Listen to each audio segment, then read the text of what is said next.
Assalamualaikum warahmatullahi wabarakatuh.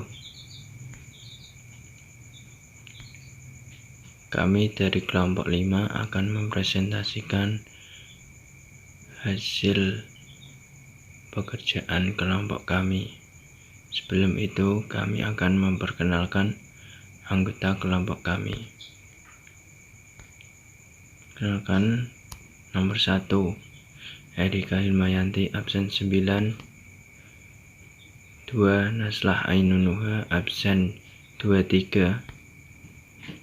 3. Rio Agung Susanto, absen 29. 4. Yunandrio Raka Panindrian, absen 35. Dan yang terakhir, Zulfah Mazidatul Habibah, absen 36. Oke, kita lanjut ke materi. Keberagaman profesi dapat diperoleh dan dibangun melalui pendidikan formal maupun non-formal. Pendidikan formal merupakan suatu program yang diselenggarakan di semua sekolah pada umumnya. Contohnya antara lain yaitu TK, SD, SMP, SMA, dan perguruan tinggi. Sedangkan pendidikan non-formal adalah jalur pendidikan di luar pendidikan formal yang dilakukan secara terstruktur dan berjenjang seperti kursus dan kepelatihan. Contohnya yaitu lembaga kursus, sanggar, dan lembaga pelatihan. Tahapan seorang arsitek. 1. Pengolahan data sampai diperoleh konsep usulan desain. 2. Perancangan dalam bentuk gambar denah, tampak, potongan, dan perspektif. 3. Pengembangan rancangan dalam bentuk gambar detail bangunan. 4. Gambar dibuat sebagai acuan pelaksanaan. 5. Penyiapan rencana kerja dan syarat atau RKS, rencana anggaran biaya atau RAB, Bill and Quality atau BQ, dan spesifikasi teknik. 6. Peninjauan waktu pelaksanaan. Persyaratan properti meliputi 1. Perumahan untuk keukuran keluarga yang berbeda. 2. Rentang harga yang berbeda tetapi rumah mereka semua harus siap dijual. 3. Rumah harus tahan lama dan hemat energi. Desain dipelajari secara kritis, yaitu sebuah desain terbaik akan direalisasikan. Tim Anda juga perlu menyajikan visi. Selama presentasi, desain unsur-unsur meliputi 1. Model 3 dimensi virtual dan 3 dimensi gambar. 2. Sketsa. 3. Gambar kerja dengan tampilan atas, samping, depan dari gambar rencana. 4. Deskripsi dan akuntabilitas rumah. Syarat bangunan yang hemat energi berkelanjutan dan presentasikan proyek pada perusahaan arsitek yang meliputi 1. Analisis bangunan hemat energi dan berkelanjutan. 2. Orientasi umum. 3. Daftar kebutuhan. 4. Sketsa. 5. Gambar teknik rumah. 6. Menggambar pipa dan panel listrik pusat.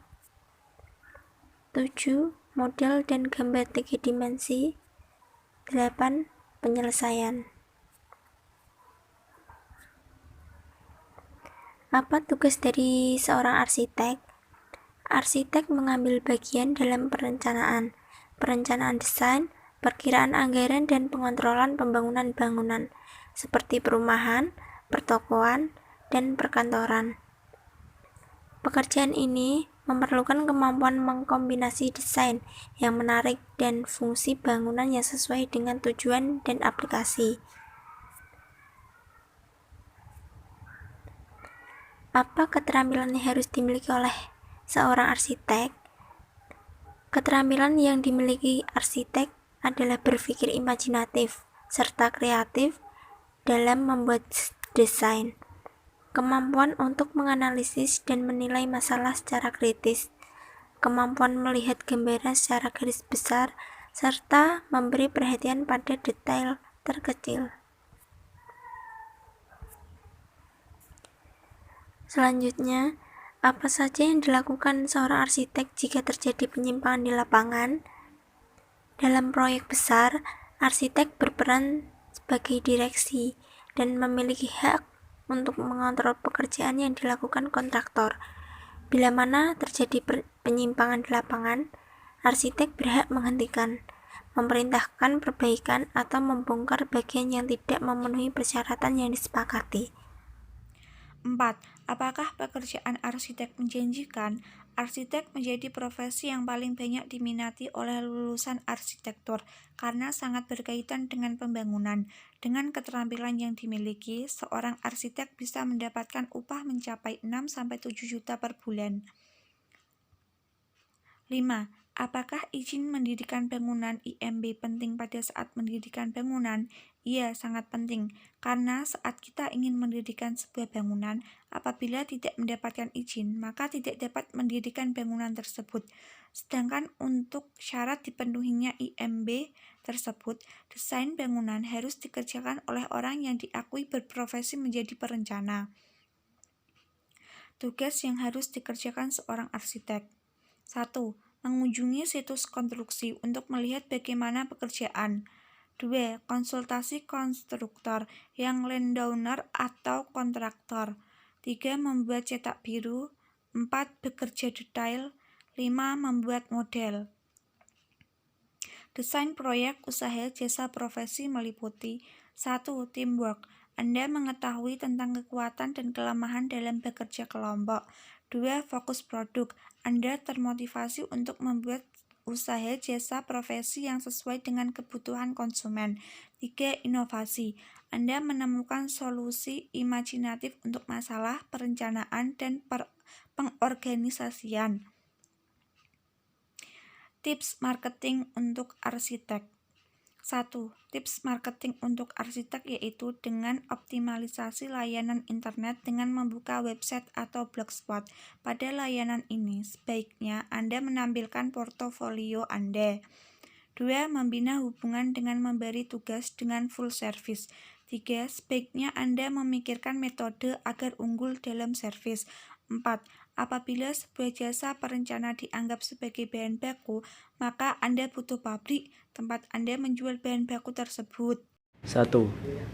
Proses paling final dari sistem produksi jasa profesi dan profesionalisme adalah A. Pembahanan, B. Pembentukan, C. Produksi, D. Perakitan, E. Finishing. 2. Gambar teknik dari rumah yang direncanakan menggunakan skala A 1:51, B 1:49, C 1:50, D 1:52, E 1:48. 3. Apa yang dimaksud dengan teamwork? A. Kerja sendiri, B. Curhat pendapat, C. Curahan hati, D. Kerja tim, E. Bermain. Nomor 4. Dalam merintis usaha jasa profesionalisme diperlukan A. Barang yang mahal, B. Barang yang murah, C. Inovasi dan kreativitas, D. Orang yang pintar, E. Ketenaran. Nomor 5. Keterampilan bekerja yang dikembangkan seorang profesionalisme meliputi kecuali A. Teamwork, B. Kreativitas, C. Problem solving, D. Inovasi, E. Individualisme. Baik, selanjutnya kita ke soal nomor 6. Berikut ini desain yang memiliki fasilitas pada orientasi umum kecuali A. Instalasi listrik untuk rumah, B. Lemari panel listrik sentral, C. Ukuran pintu dan jendela, D. Fasilitas sanitari, E. Taman. Selanjutnya kita ke soal nomor 7.